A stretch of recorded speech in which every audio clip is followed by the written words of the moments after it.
7 जुलाई 1944 D-Day के लगभग एक महीने बाद उत्तरी फ्रांस के ला हाइडुपुइस गांव के पास एक सुनसान सड़क पर शाम ढल रही थी और धुआं और धुंध हवा में फैली हुई थी। आसमान में घना कोहरा छाया हुआ था। पेंसिल्वेनिया के लैंकेस्टर का रहने वाला 24 वर्षीय किसान लड़का प्राइवेट थॉमस हॉकिंस टूटी हुई झाड़ियों के पीछे छिपा हुआ था। उसका चेहरा धूल और पसीने से सना हुआ था और उसकी दाहिनी भौं के ऊपर से खून की एक धार बह रही थी। उसके सामने 57 मिलीमीटर की एक क्षतिग्रस्त टैंकरोधी तोप का ढांचा पड़ा था जिसका निशाना उसी दिन टूट गया था। उसके पास केवल 4 कवचभेदी गोले बचे थे और रेडियो संचार अतिरिक्त सहायता या स्पष्ट आदेश भी नहीं थे। दूर से एक जानी पहचानी आवाज गूंजी, कंक्रीट पर दूर से आती गड़गड़ाहट जैसी धीमी और लगातार गड़गड़ाहट। जर्मन टैंकों का काफिला पास आ रहा था जिसमें नाजी युद्ध मशीन के कम से कम 10 विशालकाय टैंक शामिल थे जो खुफिया जानकारी के अनुमान से कहीं अधिक तेजी से आगे बढ़ रहे थे। वे उस संकरे रास्ते से गुजर रहे थे जो मित्र देशों की अग्रिम पंक्ति तक आपूर्ति का एकमात्र मार्ग था। हॉकिंस ने भयावह वास्तविकता को पहचान लिया था। यह मोर्चा ज्यादा देर तक टिक नहीं पाएगा। अगर वे टैंक इसे तोड़ देते तो पास की बटालियन का हर पैदल सैनिक घिर जाता टैंकरोधी सहायता के बिना और समय की कमी के चलते उनके पास केवल एक खराब तोप और एक प्रबल आशा ही बची थी। उन्होंने अपना गाल जंग लगे स्टील से सटा लिया और अपनी सांसों को नियंत्रित किया। धीमी आवाज में उन्होंने कहा, न देवताओं से, न किसी और से, बल्कि खुद से अगर मुझे एक भी गोली चलाने का मौका मिला तो मैं उसे सार्थक बनाऊंगा। अगले 9 मिनटों की घटनाएं नॉर्मंडी अभियान के सबसे आश्चर्यजनक प्रसंगों में से एक बन गईं। फिर भी अब तक शायद ही कोई इसके बारे में जानता हो। एक साधारण सैनिक की कहानी शुरू होती है। थॉमस हॉकिंस का कोई सैन्य पृष्ठभूमि नहीं थी। वे पेंसिल्वेनिया के लैंकेस्टर के बाहर एक खेत में पले बढ़े थे जहां आकाश उनकी कल्पना से परे विशाल प्रतीत होता था। उनके पिता दुधारू पशु पालते थे।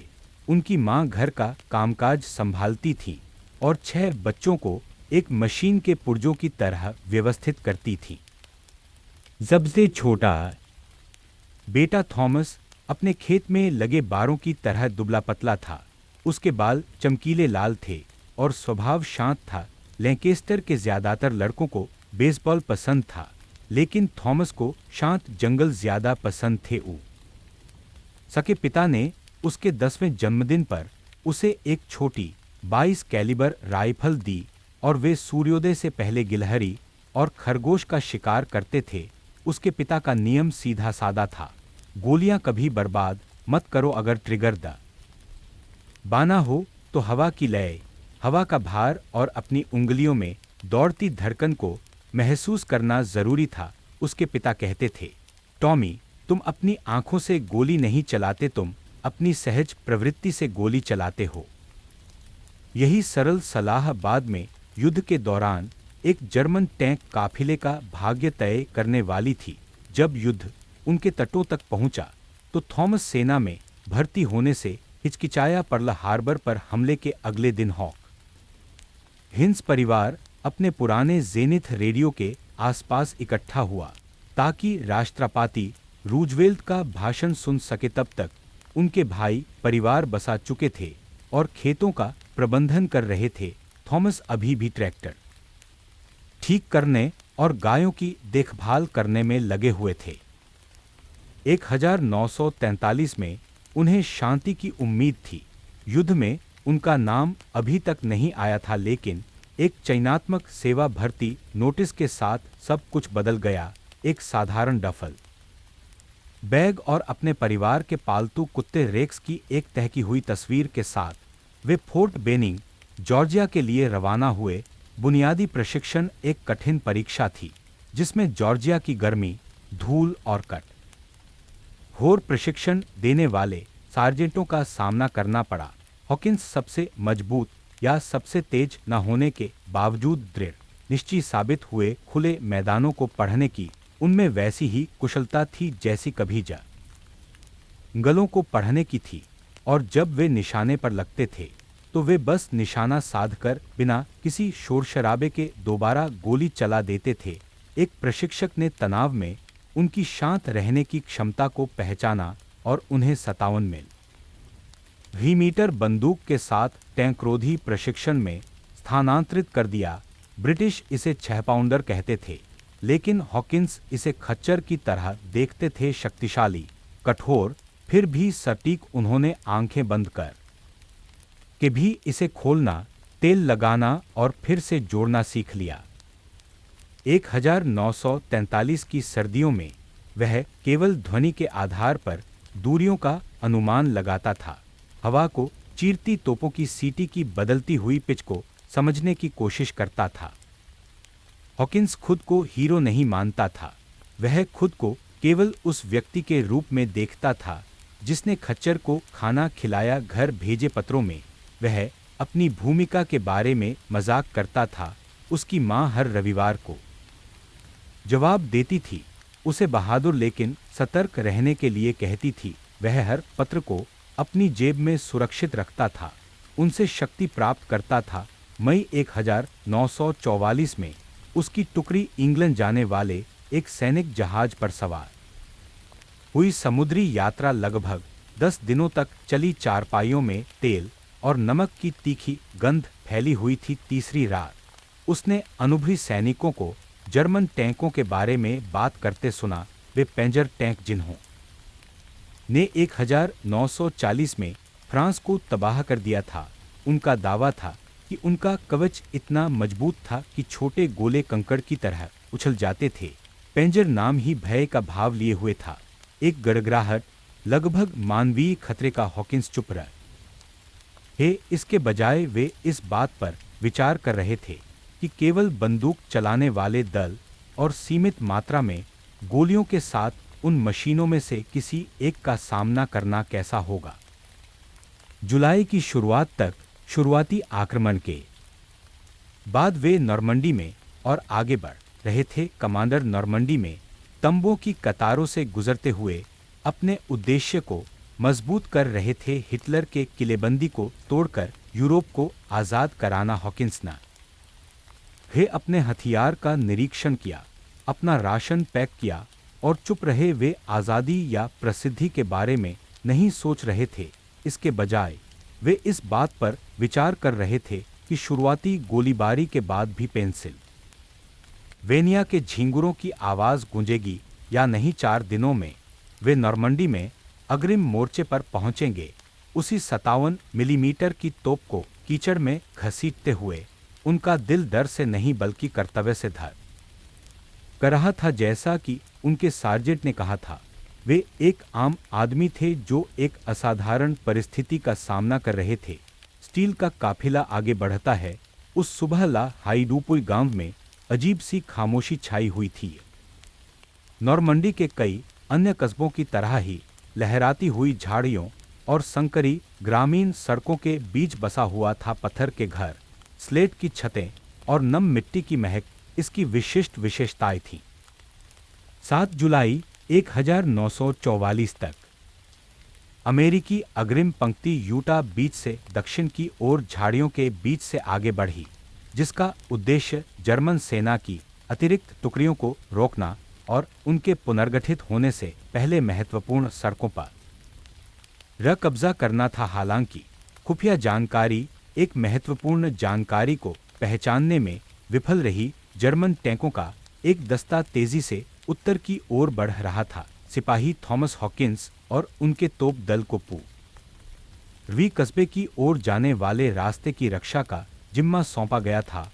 उनकी 57 मिलीमीटर की टैंक रोधी तोप पेड़ों की कतार के पास स्थित थी, जो एक संकरी बजरी वाली सड़क पर आदर्श स्थिति प्रदान करती थी। ऊंचाई और सीमित दृश्यता के बावजूद यह उनकी एकमात्र रक्षात्मक स्थिति थी। वे पिछली रात अंधेरे की आड़ में वहां पहुंचे थे और सुबह का अधिकांश समय झाड़ियां साफ करने और पीछे हटने के रास्ते बना ने में बिताया था। दोपहर लगभग 3 बजे पहली आवाज सुनाई दी। यह एक हल्की गूंज के रूप में शुरू हुई, फिर जमीन में एक कंपन महसूस हुआ, एक ऐसा कंपन जो कानों तक पहुंचने से पहले ही रीढ़ की हड्डी तक पहुंच जाता है। सिपाही हॉकिंस स्थिर खड़े रहे, उनका हाथ तोप के ठंडे स्टील बैरल पर टिका हुआ था।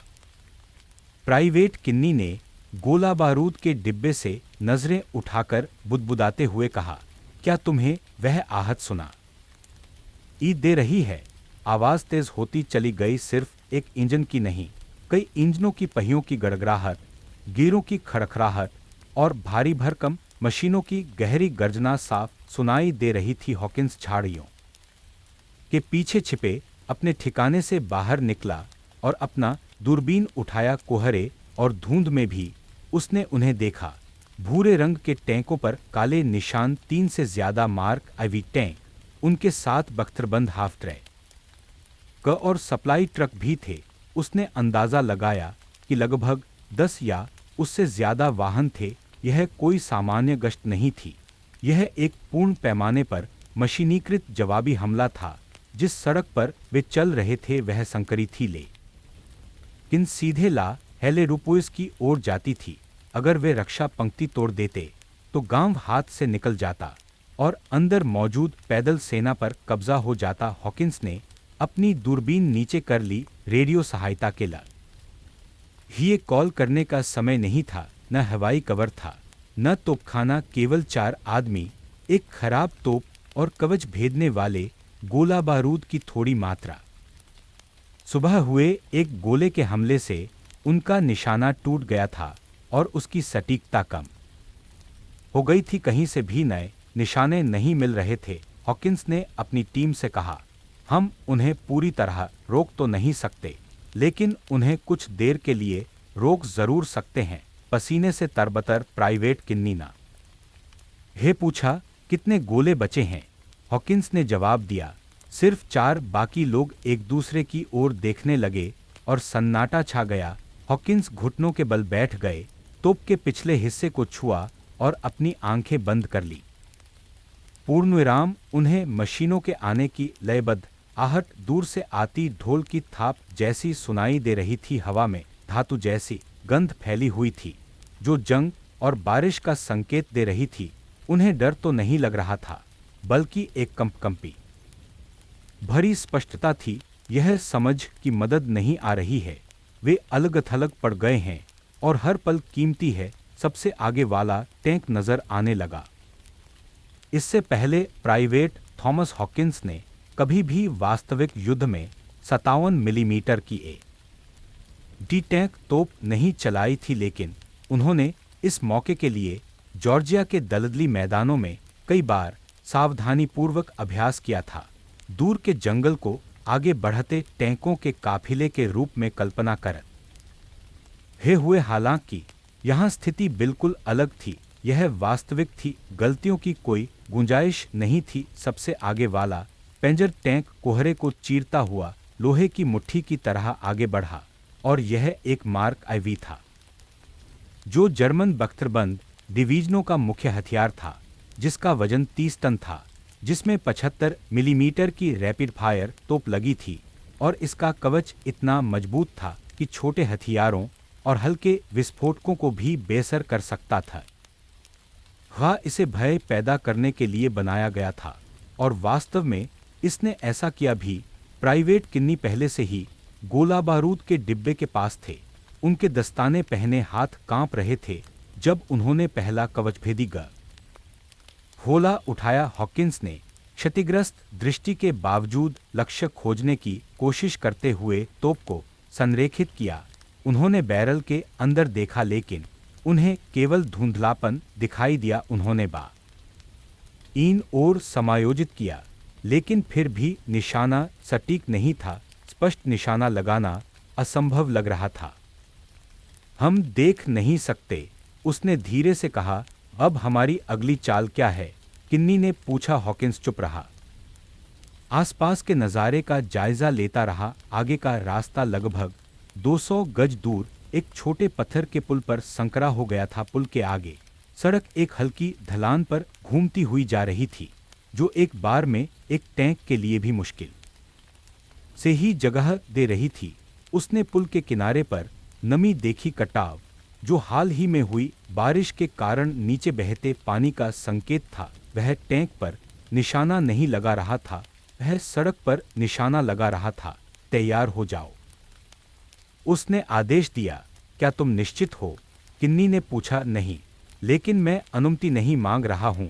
हॉकिंस ने गोली चलाने की मुद्रा अपनाई और अपना कंधा स्थिर किया। कोई दृश्य सहायता नहीं, कोई निशान नहीं, केवल याददाश्त और सहज ज्ञान। उसे शिकार के दौरे याद आए, जिस तरह उसके पिता ने उसे पल को महसूस करना सिखाया था, न कि उसके बारे में सोचना। उसने बंदूक की नली को पुल के कोने से थोड़ा हटकर निशाना बनाया और गहरी सांस ली। उसने सांस छोड़ी। गोली चलाओ। तोप जोर से पीछे हटी। जमीन से टकराने का प्रभाव स्पष्ट था। कुछ पल के लिए सन्नाटा छा गया, फिर एक धमाका हुआ। गोला पुल के खंभे के ठीक दाहिनी ओर गिरा, जिससे उसका किनारा टूट गया। पत्थर के टुकड़े बिखर गए और सड़क के दबाव से मिट्टी धंस गई। पुल पूरी तरह से तो नहीं गिरा, लेकिन इतना क्षतिग्रस्त हो गया कि जीप से ज्यादा वाहनों के लिए यह खतरनाक हो गया। आगे वाले टैंक ने क्षति को देखा, लेकिन चालक के लिए ब्रेक लगाना बहुत देर हो चुकी थी। दाहिना ट्रैक आसमान किनारे पर फिसल गया, जिससे टैंक झुक गया और संतुलन खो बैठा। अंततः सड़क के बीच रुक गया। सचमुच अफरा तफरी मच गई। बाद के टैंकों ने ब्रेक लगाए, एक खाई में फिसल गया, जबकि तीसरा ठीक समय पर रुक गया। लेकिन काफिला टूट चुका था। उनके लिए और भी बुरा यह था कि वे एक साथ समूह में थे, असुरक्षित थे, और आगे बढ़ने के लिए उनके पास कोई जगह नहीं थी। हॉकिंस ने किन्नी से कहा, मुझे दूसरा गोला दो। इस बार उन्होंने टैंक पर निशाना नहीं लगाया, उन्होंने काफिले के अंत में खड़े ईंधन ट्रक पर निशाना साधा। उसने गोला दागा। धमाका तेज और जबरदस्त था। लपटें 20 फीट ऊपर आसमान में उठी। ट्रक पेट्रोल में भीगी माचिस की तीली की तरह चकनाचूर हो गया। गर्मी असहनीय थी। मलबा आसपास के वाहनों में जा घुसा। एक ट्रक के आधे हिस्से में आग लग गई, जिससे उसमें रखे गोला बारूद में चिंगारी उठी। दूसरे धमाकों से पूरा इलाका हिल गया और हवा में धुआं फैल गया। 60 सेकंड से भी कम समय में पेंजर काफिला स्टील और आग के एक भयानक जाम में बदल गया। किन्नी ने आंखें फाड़कर देखा। हे भगवान, टॉमी! हॉकिंस मुस्कुराया नहीं, वह पहले ही तीसरे गोले की ओर बढ़ रहा था। उसने बस इतना कहा, अभी काम खत्म नहीं हुआ है। पूर्णविराम। अव्यवस्था का जाल धुएं ने मैदान को एक चादर की तरह ढक लिया। ईंधन ट्रक के मलबे पर लपटें उठ रही थीं। कभी अजेय रहा जर्मन पेंजर काफिला अब एक सीधी रेखा नहीं रहा, यह एक उलझा हुआ, आग की लपटों में घिरा और दिशाहीन गांठ बन गया था। सिपाही थॉमस हॉकिंस ने जरा भी संकोच नहीं किया। वह जानता था कि समय से पहले खुश होना ठीक नहीं है। तीसरा गोला दाग दिया गया। किन्नी ने दरवाजे का ढक्कन जोर से बंद किया और सहज रूप से नीचे झुक गया। किन्नी ने पूछा, लक्ष्य?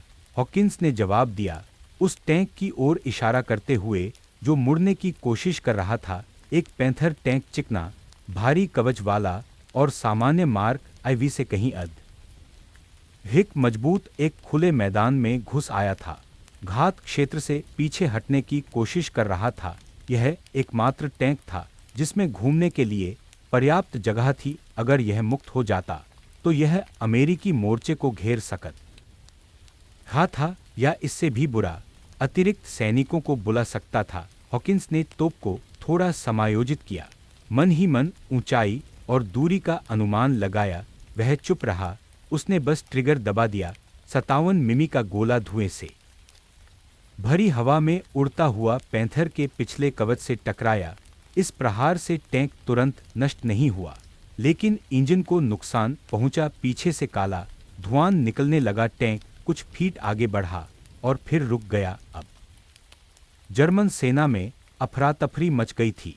टैंकों और हाफ ट्रैक से जर्मन भाषा में आदेश आ रहे थे।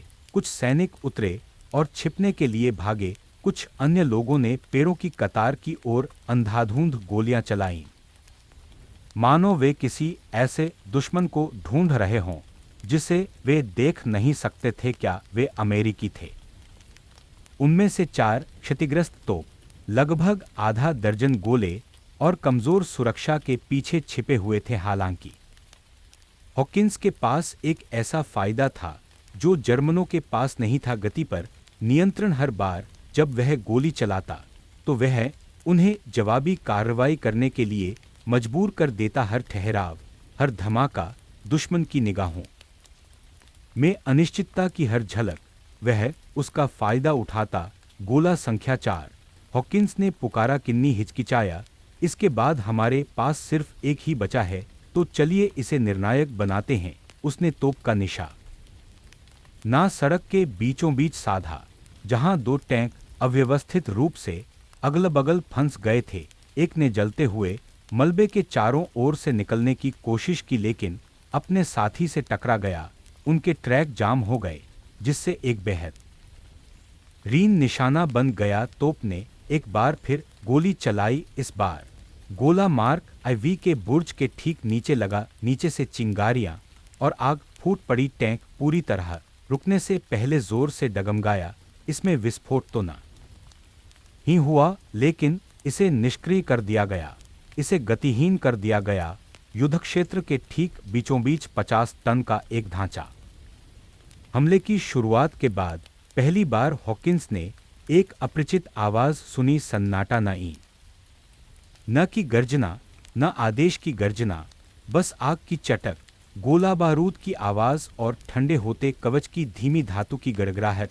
पेंजर काफिला एक ढह चुके पुल, जले हुए मलबे और बंद रास्तों के बीच फंसकर जम गया था। जर्मन खरबंद वाहनों का कभी खौफनाक सैलाब अब एक स्थिर कब्रिस्तान में बदल गया था। लेकिन हॉकिंस अभी पूरी तरह से निश्चिंत नहीं थे।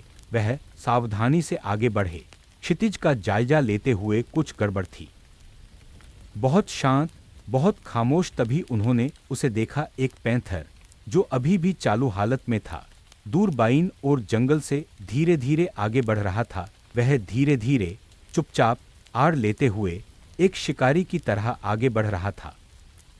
उसने हॉकिंस की बंदूक की नोक से निकली चिंगारी को देख लिया था और उसकी ओर बढ़ रहा था। केवल एक गोला बचा था। बचा हुआ पैंथर चुपके से, चुपचाप, उद्देश्यपूर्ण ढंग से आगे बढ़ रहा था। उसका बुर्ज जमीन के करीब था, पैरों की कतार के साथ आगे बढ़ते हुए घूम रहा था। घात के स्रोत की तलाश में हॉकिंस ने उसकी दिशा का अवलोकन किया। मुख्य मार्ग से जाने के बजाय वे पूर्वी ढलान पर चढ़ गए ताकि एक बेहतर स्थिति प्राप्त कर सकें और अपने दुश्मन को मात दे सकें। टॉमी, मैं इसे देख सकता हूं, केनी ने धीरे से कहा। हॉकिंस ने अपनी आवाज स्थिर रखी, फिर भी उसके भीतर आशंका बढ़ती जा रही थी। उसकी पसलियों के पीछे एक सी हरन पैदा कर रही थी। उन्होंने अपने आखिरी 3 गोले दाग दिए थे, आग और स्टील की एक दीवार खड़ी कर दी थी। अब दांव सबसे ऊंचा था। बक्से में केवल एक गोला बचा था, एक कोई भंडार नहीं, गलतियों की कोई गुंजाइश नहीं, पीछे हटने का समय नहीं। पैंथर को 1 मिनट के भीतर बिना किसी रुकावट के निशाना लगाने का मौका मिल जाएगा और उसकी 75 मिमी की उच्चवेग वाली तोप पैरों, किलेबंदी या हड्डियों को आसानी से भेद सकती थी। हॉकिंस गोला बारूद के बक्से के पास बैठ गया, आखिरी गोला उठाया और हिचकिचाया। यह बाकी गोलों से भारी लग रहा था, वजन में नहीं बल्कि मानसिक बोझ में। उनकी सारी बची हुई उम्मीदें उस एक गोले में सी मटी थीं। उसने केनी की ओर देखा, जो कांपते हाथों से स्थिर खड़ा था। मेरे साथ? हॉकिंस ने पूछा। केनी ने अनिच्छा से सिर हिलाया। उसके होंठ कसकर बंद थे। फिर इसे अंदर डालो। गोला चैम्बर में दाखिल हुआ। हेलंत्रिच एक जोरदार आवाज के साथ बंद हो गया। तोप लोड हो चुकी थी और तैयार थी। दुश्मन भी तैयार थे। पैंथर ने अपनी जगह ले ली थी। उसका मुंह अब उस झाड़ी की ओर था जहां अमेरिकी छिपे हुए थे। अंदर मौजूद दल को नहीं पता था कि वहां कितने दुश्मन छिपे हैं। हो सकता है कि पूरी एक टुकड़ी हो, फिर भी वे जल्द ही इसका पता लगाने वाले थे। एक शाखा टूटी, उसके बाद दूर से एक डरावनी गूंज सुनाई दी। पैंथर के बुर्ज ने निशान हाथ साध लिया। उसके पास साफ निशाना नहीं था। पेड़ों की ओट, धुआं, उबड़ खाबड़ जमीन ने निशाना लगाना लगभग नामुमकिन बना दिया था। लेकिन उसे अपने पिता के साथ गिलहरी का शिकार करना याद आया। वे पल जब निशा ना लगाने के लिए साए बेकार हो जाती थी, क्योंकि लक्ष्य बहुत पास या बहुत तेज होता था। उसके पिता की आवाज उसके दिमाग में गूंजी, टॉमी, निशाना लगाने के लिए अपनी आंखों का इस्तेमाल मत करो, अपने ज्ञान से निशाना लगाओ। उसने उस याद को मन में बसने दिया, फिर एक घुटने पर बैठ गया और केवल अंतर्ज्ञान के सहारे तोप को अपने स्पर्श से समायोजित किया। न कोई साइट, न कोई मार्कर, अब केवल उसका अंतर ज्ञान ही उसका मार्गदर्शन कर रहा था। उसने गहरी सांस ली, अपने बूटों के नीचे धरती को महसूस किया, हवा में कंपन को महसूस किया, गरज से पहले की शांति को। फायर गोली बैरल से एक झटके के साथ निकली, गूंज उठी मां नो आसमान फट रहा हो। एक पल के लिए सन्नाटा छा गया, फिर एक जोरदार टक्कर हुई। गोला पैंथर के बाएं ट्रैक पर लगा, उसके बाहरी कवच को चीरता हुआ इंजन ब्लॉक को नष्ट कर दिया। टैंक चीख उठा, एक तीखी दर्दनाक आवाज। इससे पहले कि बुर्ज एक तरफ झुक जाए और वाहन अचानक रुक जाए, इस बार कोई विस्फोट नहीं हुआ, केवल सटीक निशाने से मौत हुई। केनी हंसी से स्तब्ध होकर घुटनों पर गिर पड़ा। तुमने निशाना लगाया टॉमी, तुमने निशाना लगाया। लेकिन हॉकिंस हिलता नहीं था। उसकी उंगलियां तोप से चिपकी हुई थीं। उसकी निगाहें उस सुलगते हुए मलबे पर टिकी थीं जो उन्हें मौत के मुंह से बचाकर लाया था। एक पल के लिए उसने उम्मीद की कि सब खत्म हो गया है, कि वे एक और घंटा देखने के लिए जीवित रह सकते हैं, कि 4 गोले और एक टूटा हुआ स्कोप ने पासा पलट दिया है। फिर भी वह कुछ और ही जानता था, क्योंकि युद्ध में शांति कब भी दोषरहित नहीं आती। बलिदान युद्धक्षेत्र में सन्नाटा छा गया। तोपों की गर्जना और पहियों के बजरी पर चलने की आवाज की जगह सन्नाटा छा गया। जलते हुए ईंधन की हल्की सी सरसराहट ही बची थी। साथ ही घायल सैनिकों, जर्मन और अमेरिकी दोनों की धीमी कराहें भी सुनाई दे रही थीं। धुएं का एक गुबार संकरी सड़क पर नदी पर छाए कोहरे की तरह पेड़ों के बीच से होकर गुजर रहा था। सिपाही थॉमस हॉकिंस था। धीरे धीरे खड़ा हुआ, उसके पैर लड़खड़ा रहे थे, पसीना उसकी गर्दन से टपक रहा था। उसकी वर्दी पर धूल जमी हुई थी। तोप की गर्मी से उसका दाहिना हाथ जल गया था और उसके कानों में अभी भी आखिरी विस्फोट की गूंज सुनाई दे रही थी। केनी पास ही दुबका हुआ था, हाँफ रहा था, शब्द ढूंढने की कोशिश कर रहा था। टॉमी, तुमने कर दिखाया, उसने कांपती हुई आवाज में कहा। सचमुच तुमने उन्हें रोक दिया। हॉकिंस अविचलित रहा, सामने मलबे को अपनी चपेट में लेती लपटों को घूरता रहा। उनकी तोप अब खोखली और शांत थी, सन्नाटे का एकमात्र स्टील का खोल। लेकिन उसने अपना उद्देश्य पूरा कर लिया था। समय भारी होता जा रहा था और वह पल लंबा खींचता हुआ प्रतीत हो रहा था। फिर बिना किसी चेतावनी के एक तीखी धातुई सीटी की आवाज गूंजी, जो आने वाले मोर्टार के गोलों की स्पष्ट चीख थी। अचानक उनके पास ही जर्मन मोर्टार का धमाका हुआ, जिससे जोरदार गर्जना हुई और धूल उड़ने लगी। गोले का एक टुकड़ा हवा में तेजी से आया और हॉकिंस को लगा, जिससे वह धड़ाम से पीछे गिर पड़ा। उसके हाथ पैर तोप के पास फैले हुए थे। उसके बाएं हिस्से से खून बह रहा था, जहां धातु का एक टुकड़ा उसकी पसलियों में घुस गया था। केनी दौड़कर उसके पास आया और गिड़गिड़ाते हुए बोला, टॉमी, मेरे साथ रहो, टॉमी। हॉकिंस की आंखें बेजान सी हो गईं, लेकिन वह सचेत रहा। बोलने की कोशिश करने से पहले उसने धूसर असीम आकाश को देखा। उसके होंठ हिले, लेकिन कोई आवाज नहीं निकली। इसके बजाय उसके गले से एक कमजोर सी गड़गड़ाहट निकली। केनी ने घाव पर जोर से दबाते हुए हे हुए कहा, तुम मुझे छोड़कर नहीं जा सकते यार, हमें तुम्हारी यहाँ जरूरत है, हम मदद बुलाएंगे। लेकिन हॉकिंस ने कमजोरी से केनी की बाह को छुआ और फिर धुआं छोड़ती हुई और आगे की ओर मुंह किए तोप की ओर देखने लगा। उसके होंठ एक बार फिर हिले। एक धीमी आवाज जो आग के शोर में मुश्किल से सुनाई दे रही थी, संपर्क करो। हम डटे रहे। उसकी आंखें थम गईं लेकिन खुली रहीं, केंद्रित, रक्षात्मक। केनी वहीं रुका।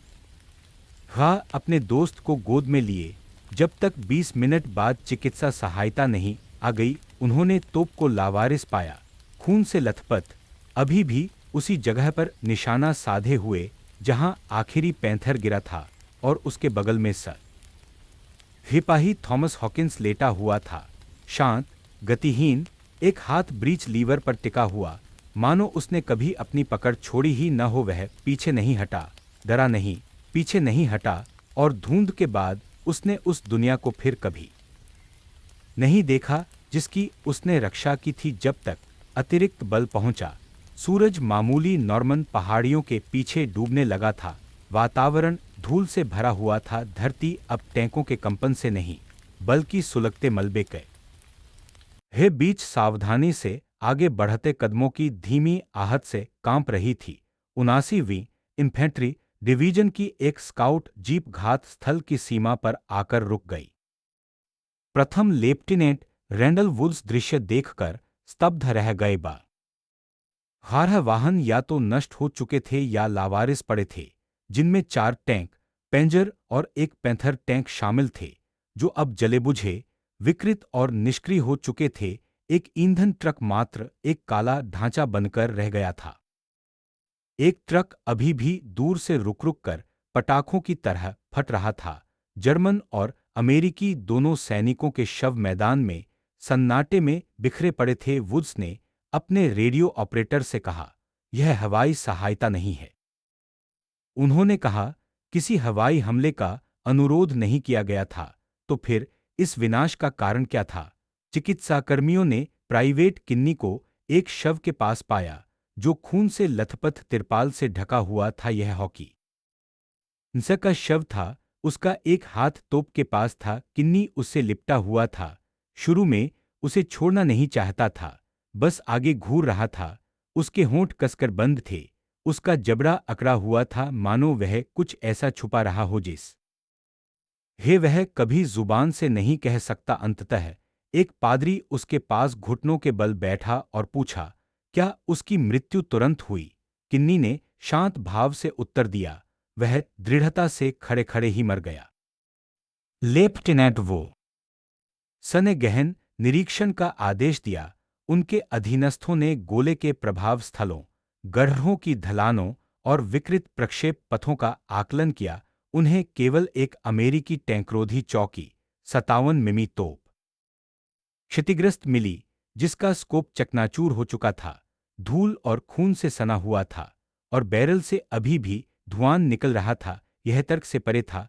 उन्होंने संभावनाओं का आकलन किया। 4 गोले दागे गए, चारों के प्रभाव की पुष्टि हुई। सब कुछ मिनटों के भीतर हुआ, सब कुछ सटीक समय पर हुआ, और सब कुछ बिना किसी कार्यशील लक्ष्य के हुआ। कार्रवाई के बाद की रिपोर्ट में निष्कर्ष निकाला गया। इस कमान का मानना है कि हेलन प्राइवेट थॉमस हॉकिंस ने स्वतंत्र रूप से कार्य करते हुए और क्षतिग्रस्त हथियार प्रणाली का उपयोग करते हुए लगभग 10 से 12 वाहनों के दुश्मन बख्तरबंद काफिले को रोक दिया और निष्क्रिय कर दिया, जिससे ले हैदुपुस शहर को भारी अमेरिकी हताहतों से बचाया गया। खबर फैलने लगी, पहले तोपखाने की टीमों के बीच, फिर टैंक इकाइयों में, और फिर डिवीजन मुख्यालयों तक। कहानियां एक ही पैटर्न पर चल रही था। क्या आपने खराब तोप वाले लाल बालों वाले किसान लड़के के बारे में सुना है? एक अकेले शॉट से पूरी टुकड़ी को रोकने वाला व्यक्ति। बताया जाता है कि उसने बिना निशाना लगाए ही निशाना साधा था और दावा किया कि यह उसकी अंतरात्मा का मार्गदर्शन था। शुरू में अन्य लोग संशय में थे, लेकिन कोई भी इसका स्पष्टीकरण नहीं दे सका। झड़प के बाद ले हैदुपुस के पास का मैदान पवित्र भूमि में तब्दील हो गया, पर होसी इकाइयों के सैनिक वहां से गुजरते हुए मलबे को निहारने के लिए रुकते थे, कुछ चुपचाप, कुछ अविश्वास से। जो एक मजबूत अमेरिकी किलेबंदी जैसा लग रहा था, वह महज एक अकेली तोप और एक निर्जीव ढान था जो पीछे हटने से इनकार कर रहा था। अफवाहें उम्मीद से कहीं ज्यादा तेजी से फैल गईं। 101वीं एयरबोर्न के एक सार्जेंट ने इसे एक अकेला अलामो कहा। पास से गुजर रहे एक ब्रिटिश टैंक दल ने इसे पागलप न लेकिन दिव्य पागलपन करार दिया। एक कनाडाई पैदल सेना का सदस्य टूटी हुई तोप के पास घुटने टेक कर बैठ गया, उसके मुंह पर एक राशन बिस्कुट रखा और बुदबुदाया उस साथी के लिए जो जरा भी नहीं हिचका। हाला उनकी प्रशासनिक प्रक्रिया धीमी थी। प्रशंसा पत्र की रिपोर्ट को निचले स्तर तक पहुंचने में 2 सप्ताह का समय लगा। प्रत्यक्षदर्शियों की गवाही, युद्धक्षेत्र के आकलन और आयुध की पुष्टि सहित थी। न साक्ष्य प्राप्त करने के बाद उन्हें सिल्वर स्टार से सम्मानित किया गया। इसके बाद उन्हें विशिष्ट सेवा क्रॉस से सम्मानित किया गया, जो युद्ध में वीरता के लिए अमेरिकी सेना द्वारा दिए जाने वाले सर्वोच्च सम्मानों में से एक है। इन पुरस्कारों के दिए जाने से पहले ही थॉमस हॉकिंस को कोलविले-सुर-मेर के पास स्थित नॉर्मंडी अमेरिकी कब्रिस्तान में दफना दिया गया था। उनका अंतिम विश्राम स्थल प्लॉट डी, पंक्ति 23, कब्र संख्या 18 है, जिस पर एक सफेद क्रॉस का निशान है। एक सिपाही के रूप में भर्ती हुए थॉमस जे. हॉकिंस पेंसिल्वेनिया के रहने वाले थे और 7 जुलाई 1944 को 24 वर्ष की आयु में उनका निधन हो गया। उनकी मृत्यु की सूचना सबसे पहले उनकी मां को उनके हाथों से दी गई। बाद में उन्हें उनके पदक मिले और फिर उनकी छाती की जेब में मिला एक पत्र जो खून से सना हुआ था लेकिन क्षतिग्रस्त नहीं था। यह पत्र हलंत्र 6 जुलाई को लिखा गया था, यानी हमले से ठीक एक दिन पहले, और इसमें उनके शब्द थे, प्रिय मां, जब तक आप इसे पढ़ेंगी मैं फ्रांस में काफी अंदर पहुंच चुका हूंगा। वे कहते हैं कि हम जल्द ही आगे बढ़ेंगे। हर को डरा हुआ है लेकिन कोई मानता नहीं। शायद मैं बस अपना कर्तव्य निभाना चाहता हूं और घर लौटना चाहता हूं। अगर मैं नहीं लौट पाता तो आशा है कि आप बहुत अधिक दुखी नहीं होंगी। टॉमी ने यह पत्र अपन ही मृत्यु की आशंका से नहीं लिखा था, बल्कि उसने दूसरों में वीरता देखकर यह पत्र लिखा था।